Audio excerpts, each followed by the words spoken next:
तो देखिए, जो कहूंगा सच कहूंगा और डंके की चोट पर कह रहा हूं। डंके की चोट पर यह कह रहा हूं, कोयला की चोरी बदस्तूर जारी है। गोड्डा के राजमहल कोल परियोजना में लूटम लूट मची हुई है। यहां की तस्वीरें आज हम आपको दिखाएंगे, देखिएगा तो दंग रह जाइएगा। साइकिल से कोयले की चोरी हो रही है, मोटरसाइकिल से कोयले की चोरी हो रही है, और तो और ये सब तो आप देखते ही रहते हैं। टमटम से कोयले की चोरी हो रही है, और जिसके पास ये सब कुछ नहीं है वो मुंडी में बोह करके कोयला और चुरा रहा है। यही है भैया झारखंड। दिखाइए, झारखंड के गोड्डा से आई है एक्सक्लूसिव रिपोर्ट। देखिए रिपोर्ट। कोयले का काला खेल, राजमहल परियोजना में कोयले का काला खेल। दिन के उजाले में कोयला तस्करी, रात के अंधेरे में कोयला तस्करी, बाइक से कोयला तस्करी, साइकिल से कोयला तस्करी, टमटम से कोयला तस्करी, प्रबंधन की नाक के नीचे कोयला तस्करी, पुलिस प्रशासन की देखरेख में कोयला तस्करी। जवाबदेह कौन? इसका जवाब है ठेंगा, जीरो, शून्य और कोई नहीं। कौन बनेगा करोड़पति के अमिताभ बच्चन की तरह? हमने 4 ऑप्शन दे दिया है, जो पसंद हो चुन लीजिए। जवाब का भाव वही रहेगा। पहली तस्वीर, यह राजमहल कोल परियोजना के तहत आने वाली एक साइडिंग है, यानी यहां कोयला गिरता भी है और उठता भी है। तस्वीर नंबर 2, ये वो इलाका है जहां दिन दहाड़े कोयला चोरी हो रही है। कोई बाइक में कोयला ढो रहा है, कोई साइकिल में, और जो बाइक साइकिल सबसे महरूम है वो सीधा मुंडी पर कोयला ढो रहा है। चोरी सब कर रहे हैं। तस्वीर नंबर 3, साइकिल पर कोयला ढो रहे शख्स से दूसरा शख्स वसूली कर रहा है। अब इतना तो एक बकलोल मूर्ख भी समझ जाएगा कि ये मंदिर के दान पात्र का या मजार की चादर पर चढ़ाया जाने वाला पवित्र और पाक पैसा नहीं, बल्कि पाप की कमाई वाली वसूली है। तस्वीर नंबर 4, अब ये वाला थोड़ा नया है। तस्कर टमटम पर कोयले की तस्करी कर रहे हैं। देखिए लाइन से कैसे टमटम खड़ी है और कोयले से लोडेड है। गोड्डा ललमटिया कोल माइंस में अवैध कोयला का कारोबार धड़ल्ले से जारी है। ये तस्वीरें ललमटिया की ही हैं। यहाँ पर दिन के उजाले में कोयला की तस्करी होती है। खदान से हर दिन बाइक, साइकिल, टमटम गाड़ी से कोयले का उठाव होता है। और हैरत की बात यह है कि ललमटिया, महागामा और पत्थरगामा थाना के पास से सैकड़ों गाड़ियां कोयला लेकर गुजरती हैं। इसके बावजूद इस धंधे को रोकने में पुलिस नाकाम साबित हो रही है। कोयला ढोने वालों का कहना है कि रास्ते में पुलिस के लोग जो रहते हैं, इन लोगों से पैसे की वसूली करते हैं। तो आखिर पुलिस कहां है? सीआईएसएफ कहां है? प्रबंधन के अधिकारी कहां हैं? हम जानते हैं, आप कहिएगा कि बताइए, छोटे से साइकिल और टमटम से कोयला चोरी की खबर दिखा रहे हैं। ये तो बेचारे अपना जीवन यापन करने के लिए कोयला चोरी करते हैं। बड़े तस्करों की खबर क्यों नहीं दिखाते? तो हम कहेंगे कि हमने तो रैक से कोयला चोरी की खबर भी उसी शिद्दत से दिखाई, और एक धेले की चोरी भी उसी शिद्दत से दिखा रहे हैं। अब देखिए, चोरी तो चोरी, और छोटी चोरी कब बड़ी बन जाएगी और आप घर में बात करते रह जाएंगे कि देखो हीरे की चोरी करने वाला हीरे की चोरी कर गया। तो उससे बेहतर है ना कार्रवाई अभी ही हो जाए। गोड्डा से न्यूज़ 11 भारत के लिए मिलन भगत की रिपोर्ट। तो आपने देख लिया कोयले की चोरी, साइकिल से, मोटरसाइकिल से, टमटम से, मुंडी पर जहां देखिए वहीं कोयला चोरी। अच्छा, उससे भी गजब बात आपको मैं बताता हूं। छोटे छोटे बच्चों से कोयला चोरी करवाई जा रही है। मतलब आप मान करके चलिए कि एक छोटा बच्चा साइकिल पर ढो करके अगर 50-50 किलो की 2 बोरियां भी ले जा रहा है और दिन भर में 10 बार वो ऐसा कर ले रहा है, तो मतलब 1 टन कोयला वो चुरा रहा है। ऐसे 10 बच्चे हैं तो मतलब 10 टन कोयले की चोरी हो रही है। आपका सवाल हो सकता है कि आप कहिएगा कि भैया ये तो जो है आजीविका के लिए कोयला चुराते हैं, उनके पास और कोई उपाय ही नहीं है, तो क्या इसको जायज ठहराया जाना चाहिए? मैं आपसे ही पूछ रहा हूं, आप ही से पूछ रहा हूं कि क्या इसे जायज ठहराना चाहिए। मैं कहता हूं कि रांची में भी कुछ कस्बे ऐसे हैं जहां के लोगों का पेशा ही है चोरी करना, तो क्या घरों में वो चोरी करते हैं आजीविका के लिए, रोटी खाने के लिए, तो क्या उनको इजाजत देते हैं ठीक है बाबू करो, चोरी करो। मेरे साथ इस वक्त स्टूडियो में भुवनेश्वर केवट साहब मौजूद हैं। बहुत स्वागत है केवट साहब, सामाजिक कार्यकर्ता भी हैं आप। मैं तो आज आपका तारुफ सामाजिक कार्यकर्ता के तर्ज पे ही करवा रहा हूं। भुवनेश्वर केवट साहब, ये तस्वीरें आप देख रहे हैं, ललमटिया के जो टोपोग्राफी है, एक तरफ पत्थरगामा एक तरफ महागामा थाना है, और इसके बावजूद ऐसा चल रहा है। और मुझसे लोगों ने कहा, सोशल मीडिया में भी लोग कहते हैं कि भैया 4-4, 5-5, 10-10 बोरी ये लोग चोराते हैं, तो क्या मतलब इन लोगों को वैलिड कर देना चाहिए चोरी? भुवनेश्वर जी जी, आप जिनको देख रहे हैं कि साइकिल से कोयला की ढुलाई कर रहे हैं, वो टमटम में कर रहे हैं या जो दोपहिया वाहन है उसमें कर रहे हैं, तो आप इससे अंदाजा लगा सकते हैं। एक तो बात है कि ये चोरी कर रहे हैं, लेकिन आखिर चोरी में क्यों संलिप्त है?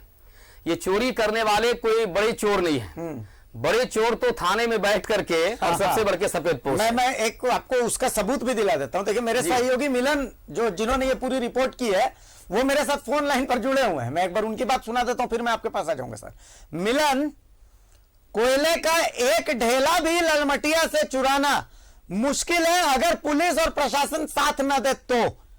मिलन, क्या मैं गलत बोल रहा हूं? नहीं, बात तो बिल्कुल सही है। चूंकि जहाँ क्षेत्र है ये राजमहल कोल परियोजना है, तो वहाँ पे ललमटिया थाना है और मागामा थाना है, और ये कोयला पत्थरगामा तक जो जा रही है तो पत्थरगामा थाना भी है, तो कहीं ना कहीं उस रास्ते ही जाती है। तो साफ तौर पे इसमें मामले को लेकर मिलन, क्या आपकी किसी पुलिस अधिकारी से बातचीत हुई? पुलिस क्या कह रही है? पुलिस का यही कहना है कि कुछ समय पहले कार्रवाई हुई थी, लेकिन फिर जो अभी खबरें आ रही हैं, तो इस पे फिर आगे हम लोग कार्रवाई करने के लिए तैयार हैं, कार्रवाई करेंगे। आगे जो पुलिस का कहना है। ठीक है, ठीक है। पुलिस 2 दिन के लिए फिर रुकवा देगी जाकर के, फिर पैसा लेगी, फिर चालू हो जाएगा। चलिए, बहुत शुक्रिया मिलन आपका। देखिए, अब हमारे साथ 2 मेहमान है। मेरे साथ स्टूडियो से भुवनेश्वर केवट साहब हैं और मेरे साथ आशुतोष चक्रवर्ती साहब भी जुड़ चुके हैं। बहुत स्वागत है भुवनेश्वर साहब। अब तमाम बातें आपने सुन ली, अब आपकी बात बहुत महत्वपूर्ण हो जाती है। सर, तो यही हम कह रहे थे कि जो लोग को चोर के रूप में आप देख रहे हैं, वो मैं कह रहा हूं कि अगर आप उसकी तहकीकात करें तो वो चोर नहीं है। वो लोग हैं जो इस प्रोजेक्ट के लिए वो जमीन अपनी दान किए हैं, वो जमीन दाता हैं। लेकिन यहाँ पर जो सिस्टम है, उस सिस्टम में हम लोग देख रहे हैं कि वो 2 एकड़ पे 1 नौकरी देंगे CCL। तो आप ये समझिए कि 2 एकड़ तो सब रेतों के पास नहीं है। कुछ ऐसे भी रैयत हैं जिनके पास 20 डिसमिल, 10 डिसमिल, 30 डिसमिल जमीन है। तो अगर हमको लगता है कि इसको लेकर के अगर समुचित जब तक कोई योजना ना बने, जब तक कोई पॉलिसी नहीं बने, तो मुझे लगता है कि इस तरह के घटनाओं में विराम लगाना बहुत मुश्किल है। आप 1-2 लोगों का नहीं, अगर आप ही कह रहे हैं कि भाई हजारों हजार लोग उसमें लगे हुए हैं, तब हमको लगता है कि वो चोरी करने की जो परिभाषा है और जो परिस्थितियां हैं, हमको लगता है उसकी समीक्षा करने की जरूरत है। अगर लाखों लाख लोग अगर आपके तयशुदा कायदे कानून को नहीं मानते हैं, तब हमको लगता है कि खास परिस्थितियों का एक आकलन करने की जरूरत है। आखिर ऐसा हो क्यों रहे हैं? वहां पे आप देखिए तो पूरे एशिया का सबसे बड़ा ओपन परियोजना है। बिल्कुल, वहां CISF की 2 कंपनियां कार्यरत है। वहां इसके अतिरिक्त तो होमगार्ड के जवान लगाए गए हैं। इसके अतिरिक्त जो है ना, राज्य सरकार की जो थाना पुलिस की व्यवस्था है, आप देखिए तो बहुत सारा ऐसा व्यवस्था है जिस पर रोक लगाई जा सकती है। लेकिन तब भी ये सारी चीजें चलती है, तो इसका मतलब यह है कहीं ना कहीं वो काफी घमासान टकराहट है, जिसको नियंत्रित करने में जो प्रशासनिक व्यवस्था है वो नाकाम साबित हो रहा है। तो मैं आपको एक छोटी सी बात बता दूं कि इसको आप चोर कह रहे हैं, अब वो साइकिल में ले जा रहे हैं ये कोयला।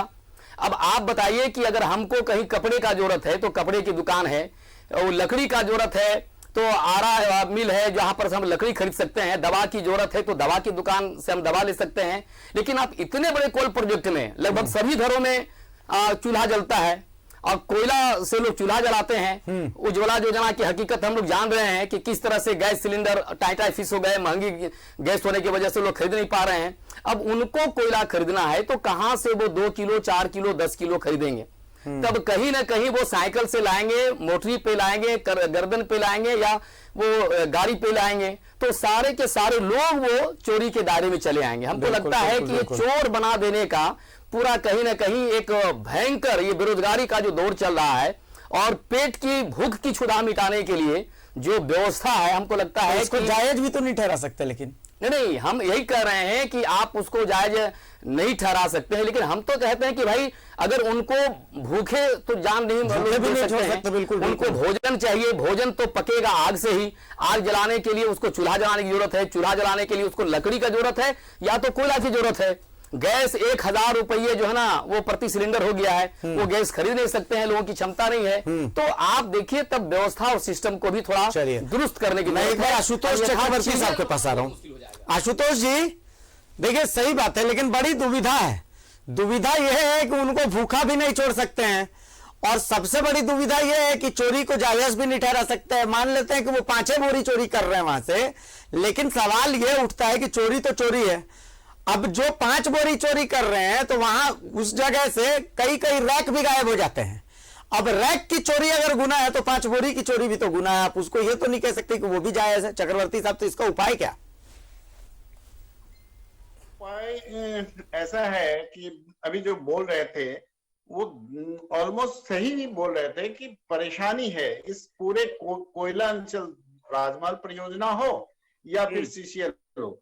हर जगह आप देखिए कि कोयला में एक सरकारी नीति है विस्थापन की, आरआर पॉलिसी है, तमाम पॉलिसियां हैं, सरकारी नीतियां। लेकिन आप किसी भी सरकारी कोलियरी में आप चले जाएं, ईसीएल हो, सीसीएल हो, बीसीसीएल हो, यहाँ आरआर पॉलिसी को लोग इम्प्लीमेंट करते ही नहीं। और जिसके वजह से जो जमीन दाता है, भूदाता है, वो एक बहुत बड़े पूरे कोयलांचल में एक बेरोजगारी, कोयलांचल में जैसे पैसा है वैसे बेरोजगारी की भी एक बहुत बड़ी समस्या आप पाएंगे। अच्छा, लोकल स्तर पर काम लोकल स्तर को दिया नहीं जाता है, बोला जाता है, बहुत सारी बातें कही जाती हैं कि ऐसा होगा, लोकल को मिलेगा जो जमीन दिए हैं उनको, लेकिन कामगार मिलता नहीं लोकल स्तर पर। सारे लोग बाहरी लोग को काम दिया जाता है। तो ये परेशानी बहुत बड़ी मूलभूत परेशानी है। अगर सरकार की आरआर पॉलिसी को 100% इम्प्लीमेंट किया जाए तो 50% तो मैं कहता हूं कि इसी से इसका समाधान निकल जाएगा। और 50% में जो लोकल सेल है, अब मान लीजिए राजमहल परियोजना यहाँ चलती है, एशिया का सबसे बड़ा प्रोजेक्ट है यहाँ, और यहाँ कोयला, यहाँ के आसपास के लोगों को कोयला खरीदने से नहीं मिलता है। लोग तो कोयला पैसा देके खरीदते हैं। अब वो जो साइकिल पर लेके आता है वो भी वहां पैसा देकर ही खरीद के लाता है, ऐसा नहीं है कि वो चुरा के लाता है। वहां वो पैसा देके खरीद के लाता है, वो सरकारी पैसा नहीं है, वो वहां पर जो सिक्योरिटी है, जो लोग हैं, उसको वो पैसा देके लाता है। तो जो आम पब्लिक कोयला खरीदता है वो तो पैसा देके खरीदता है। तो अगर लोकल सेल चालू हो जाए, लोकल डिपो चालू हो जाए, तो ये लोग क्यों जाके चुरा के कोयला लाएंगे? तो सरकार की नीतियां गलत है। सरकार की नीतियों में समाधान करना होगा, तभी समाधान निकलेगा। ईश्वर साहब सहमत हैं चक्रवर्ती साहब जो बोल रहे हैं कि मतलब नीतियों में ही दिक्कत है? एकदम पॉलिसी में ही प्रॉब्लम है। अगर पॉलिसी वगैरह जो ठीक ठाक कर दिए जाए तो समस्या का स्वतः समाधान हो जाएगा। और लेकिन जो दिख रहा है, जो नजारा दिख रहा है, हमको लगता है कि चीजों को ठीक करने की दिशा में कोई तैयारी चल ही नहीं रही है।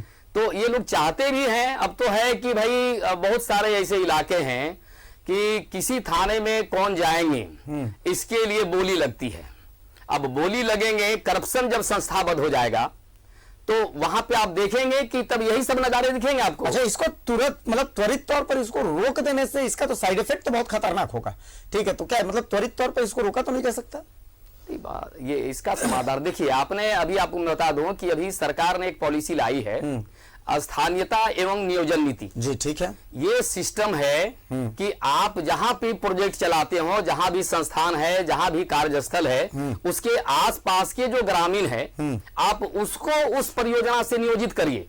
लेकिन जो अभी कह रहे थे बनर्जी जी, चक्रवर्ती जी, कि वहां पे बाहर से हैदराबाद से मजदूर आज आ रहे हैं, कहीं दूसरे इलाकों से मजदूर चले आ रहे हैं। और पिछले दिनों जब उसी मैं ललमटिया की बात कर रहा हूं, पिछले दिनों जब खान दुर्घटना हुई थी तो मरने वाले लोग दूर के लोग थे।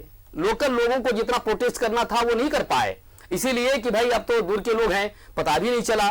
मैं आपको 15 दिन पहले की एक घटना बता दूं कि उसी यानी वो ललमटिया राजमहल प्रोजेक्ट में जो इस तरह के अवैध उत्खनन, जिसको आप उस भाषा में कह सकते हैं, जो जमीन के दाता है, जमीन उस प्रोजेक्ट के लोगों ने दिया है, वहां 3 लोगों की मौत हो गई और गुपचुप तरीके से उसके बॉडी की अंत्येष्टि हो गई। न पोस्टमार्टम हुआ, न थाने में FIR हुआ। और वो जो जिनके घर के लोग मरे, वो घर के बंद कमरे में ही अपनी पूरा जो है यानी व्यथा जो है वो मरने के बाद भी आपको वो जोर से रो नहीं सकते, बाहर नहीं ला सकते, ये हालात बन गया है। तो आप ये समझ सकते हैं इतनी भयावह जो सिचुएशन जो बना हुआ है। तो उसके समाधान के लिए मुझे लगता है कि स्थानीयता नियोजन नीति को लेकर के आपने नीति तो बना दिया, लेकिन एक नियमावली बन जाए तो वो प्रोजेक्ट में भी, राजमहल में भी होगा। और ये एक जगह की मैं बात नहीं कर रहा हूं, झारखंड के लगभग जितने प्रोजेक्ट हैं वो हमारा जन्म ही बेरमोकुलांचल में हुआ है। बहुत मैं नजदीक से देखता हूं कि एक तरह से जिस तरह से बाहुबली लोग की मदद से पूरा जो आउटसोर्सिंग कंपनियां हैं मजदूरों का शोषण करते हैं और गांव देहात के लोग जाते हैं तो उसके साथ भी जो है ना बदतमीजी होता है और एक बहुत भयंकर वो टकराहट का जो है ना सिचुएशन बनता है। हमको लगता है ये जो भयावह हालत है तो नहीं चाहते हैं कि लोग जूझे, क्योंकि सीधे वो जमीन देने वाले लोग हैं और ऊपर से एक इस तरह का शासन करेंगे कि चोरी रोकना है। तो हमको लगता है चोरी तो रुकेगा, लेकिन सबसे पहले लोगों के पेट का क्षुधा मिटाने के लिए उसकी रोजगार की गारंटी करनी पड़ेगी। और हो सकता है अगर इसी को आप लीगलाइज कर दें, इसी को लीगलाइज करेंगे कि जो लोग ये करते हैं अगर उसी को खरीद करके और फिर जो है ना कहीं पर ये कर दिया जाए तो एक नेक्सस जो गठजोड़ दिखते हैं वो पूरा लोकल दलाल से लेकर के थाना पुलिस से लेकर के तमाम तरह के रैकेटर जिनके माध्यम से वो चीजें बाहर जाती है। हमको लगता है कि अगर चीजों को व्यवस्थित कर दिया जाए तो चोरी की घटनाएं भी रुकेंगी, स्थानीय लोगों को रोजगार भी मिलेगा, पेट चलाने के लिए कुछ साधन भी उपलब्ध हो जाएंगे और सारी सिस्टम और सारा मतलब ये सिर्फ सबसे बड़ा ये खामियाजा जो इरेगुलरिटी है ना वहां पर, उसी कारण से। मैं चक्रवर्ती साहब के पास आ रहा हूं एक बार। चक्रवर्ती, आशुतोष चक्रवर्ती साहब, मुझे जो लगता है कि ठीक है ये तो चलिए जो कोयला चुरा रहे हैं, स्थानीय जो थाना है, स्थानीय जो प्रशासन है, वहां पर जो मौजूद प्रबंधन के लोग हैं, ऐसा नहीं हो सकता कि इन लोगों को इसकी जानकारी नहीं है। अगर नहीं है जानकारी तो भी इनका फेलियर है, और अगर जानकारी है इसके बावजूद अगर ये सब चल रहा है तब तो ये ज्यादा बड़ा फेलियर है। तो सबसे पहले तो कार्रवाई इन छोटे छोटे चोर है इन पर कार्रवाई हो चाहे नहीं हो, लेकिन ये जो बड़े बड़े चोर है ना इन पर तो कार्रवाई जरूर होनी चाहिए। आशुतोष साहब, जानकारी तो सबको है, जानकारी सबको है, सभी जगह लोग हैं, सारे व्यवस्था में शामिल हैं। ऐसा नहीं है कि सब लोगों को जानकारी नहीं है, लेकिन क्या है कि यही व्यवस्था बन गई है, ये जरूरत बन गई है, व्यवस्था बन गई है। और इस व्यवस्था को अभी मुनीश्वर जी ने जो कहा कि खान दुर्घटना, अभी राजमहल खान दुर्घटना से पहले मैं बहुत बार इस पर प्रश्न उठाया था और मुझे याद है न्यूज 11 पर भी जब खान दुर्घटना के समय न्यूज चला था और मेरा भी बाइट आया था, मैंने तमाम तरह के डॉक्यूमेंट्स भी न्यूज 11 पे दिए थे कि उस खान दुर्घटना में जो कार्यरत मजदूरों के पास आई कार्ड नहीं था। 30 मजदूर दफन हुए थे, अभी तक 23 मजदूरों की लाश है और 7 मजदूरों की लाश आज तक नहीं मिली। कौन थे, कहाँ के थे, कुछ 5 लोगों का तो नाम पता चला, 2 लोगों का नाम तक गायब है। तो ये समस्या देखिए है। अभी जो 15 दिन पहले 3 लोगों के सबसाइड होने से जो लोगों की मृत्यु हुई है, कैसे वो रोएंगे बाहर। जैसे ही पुलिस को पता चलेगा, पुलिस जाकर उस पर चोरी का एक केस करेगी। अब जो मरने वाला वो तो मर ही गया, ऊपर से उसके परिवार वाले को परेशान किया जाता है। तो ये समस्या है जी। लीगलाइज करने के लिए पूरी नीति को, सरकारी नीति और नीतियां बनते रहती। मैंने कहा ना, आरआर पॉलिसी जो है, रिहैबिलिटेशन और रिटेंशन पॉलिसी जो है वो एकदम बहुत परफेक्ट है, लेकिन उस पॉलिसी को भी इंप्लीमेंट ही नहीं किया जाता है। नियोजन नीति, क्या नियोजन नीति, कहीं सिर्फ नीतियां बनती हैं कागज पर भाई साहब। किसी भी नीति का इंप्लीमेंट कोल्ड बेल्ट में तो नहीं होता। मैं अपने इतने बड़े उम्र में मैं राजमहल परियोजना में मजदूरों के हित में या लोकल आदिवासियों के हित में, लोकल स्थानीय लोगों के हित में, जमीन दाताओं के हित में मैंने बहुत लंबी लड़ाई लड़ी और मुझे रिजल्ट 0 मिला। कहीं किसी के कान में जूं तक नहीं रेंगा। मैंने कोल मंत्रालय से लेकर हर स्तर पर, इवन टीवी पर भी कई बार डिबेट में भी मैं शामिल हुआ, लेकिन अल्टीमेट रिजल्ट 0 है। जब तक स्थानीय नीति को पूरे ढंग से पालन नहीं होगा, मेरे यहाँ कोयला होगा और वो स्थानीय लोग नहीं खरीद सकते हैं। क्या राजमहल परियोजना या कोई भी परियोजना का कोयला सिर्फ ताप विद्युत गृह के लिए है या फिर बड़े बड़े इंडस्ट्रियलिस्ट के लिए है? क्या लोकल पब्लिक का उस कोयले पर कोई अधिकार नहीं? लोग कोयला घर में जलाएंगे कहां से? तो चोरी तो होगी। अगर आप ओपन सेल कर दें तो लोग वहां से खरीदेंगे। पहले जैसे होता था, आज से 20 साल 15 साल 20 साल पहले 25 साल पहले ओपन सेल था, लोग डिपो चलाते थे, लाइसेंस, उससे रोजगार भी मिलेगा, चोरी भी बंद हो जाएगी, सरकार को रॉयल्टी भी मिलेगी, कोयले प्रबंधन को भी पैसा मिलेगा। ये लोकल सेल बंद करके ये एक बड़ा सा माफिया तंत्र इसमें काम करता है। बिल्कुल। और ये लोकल सेल को होने नहीं देता है। ये प्रबंधन का पूरा मिली भगत है। बहुत सारे लोग इसमें हैं, बहुत सारी बातें आपने सुन ली। अब मतलब कैसे इसको, मतलब इसको मतलब ये अनएंडिंग प्रोसेस है क्या, या इस पर लग सकता है? अभी जो देखिए, मैं आपको बता दूं कि सिस्टम, क्योंकि आप दोनों की बातों को सुन करके मुझे ये लग रहा है कि चुपचाप बैठिए और जो हो रहा है उसको वैसे ही चलने दीजिए, क्योंकि हम लोग बहुत ज्यादा कुछ कर इसलिए नहीं सकते। हम लोग बहुत ज्यादा कुछ कर नहीं सकते हैं। केंद्र सरकार इस पर बहुत कुछ करेगी नहीं, पुलिस इसमें बहुत कुछ करेगी नहीं, सीआईए से बहुत कुछ करेगी नहीं, तो हम लोग तीनों बैठ करके कुल मिला करके जय जय जय जय जय जय जय जय बस यही कर सकते हैं। हम लोग तो भाई देखिए, हम लोग इस पक्ष में नहीं है कि लोग इस तरह से हजारों लोग अवैध जो है ना, यानी कोई काम में जुटे रहे। हम लोग भी चाहते हैं कि व्यवस्था चले, सरकार की जो है ना सारा सिस्टम ठीक ठाक चले, लेकिन जो वजह है, वजह को भी थोड़ा ठीक ठाक करना पड़ेगा। लेकिन अभी जो मैं आपको बता दूं कि खास करके जिस तरह से कोलियरी इलाके में जो चीजें आई है, अभी आप देखिए सीसीएल ने एक कोल बेरिंग एक्ट लाई है। ये कोल बेरिंग एक्ट में जो 2 एकड़ में नौकरी जो लोग दिए हैं, तब ये दुर्दशा है। हाँ, सही बात है। अब वो कह रहे हैं कि हम नौकरी देंगे ही नहीं। हाँ। अब जब आप नौकरी देंगे नहीं, हाँ सर, आ रहा हूं मैं आपके पास, आ रहा हूं, एक फाइनल कमेंट लूंगा, मेरे पास लास्ट 30 सेकंड है। हाँ, जब आप नौकरी देंगे नहीं, हाँ। तब स्थिति तो और भयावह होगा। बिल्कुल। तो आप अगर जो है रोजगार गारंटी कानून बनाते, तो रोजगार गारंटी कानून, मनरेगा हो या शहरी मजदूरों के लिए रोजगार गारंटी का सवाल हो, हमको लगता है कि वो तमाम ऐसे योजनाओं को कारगर बनाने की जरूरत है। पहले समय में भी जीटी रोड बना था, छोटी जो योजनाएं हैं उनको मतलब रोजगार जी, तमाम लोगों को ऐसे वैकल्पिक रोजगार से जोड़ा जाए। ये राज्य सरकार की और केंद्र सरकार की भी रोजगार के हैं, उनकी भी जिम्मेदारी। आशुतोष जी, मेरे पास 20 सेकंड है, 20 सेकंड में आप अपनी बात पूरी कर लीजिए।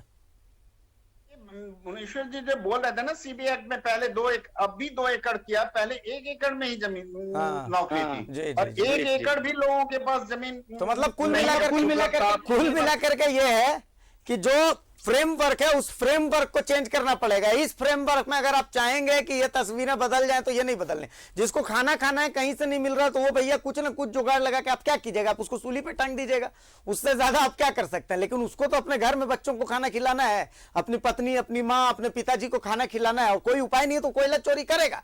तो भैया सबसे पहले तो जो अधिकारी वहां पर बैठे हुए, आईना में शक्ल देखिए, थोड़ा शर्म आए, तो उसके बाद इस फ्रेमवर्क को चेंज करने की कोशिश कीजिएगा। बहुत शुक्रिया भुवनेश्वर केवट साहब, बहुत शुक्रिया आशुतोष चक्रवर्ती साहब आपका, आप दोनों ने हमें समय दिया, हमने तस्वीरें दिखा दी हैं। सरकार और प्रशासन को क्या करना है वो आपको तय करना है। हमारा काम तस्वीरें दिखाने के साथ ही खत्म हो जाता है और आपकी आंखें खोलने के साथ ही खत्म हो जाता है, और डंके की चोट में हम हर बार कोशिश करते रहेंगे कि हम आपकी आंखों को खोलते रहें। फिलहाल के लिए नमस्कार, जोहार।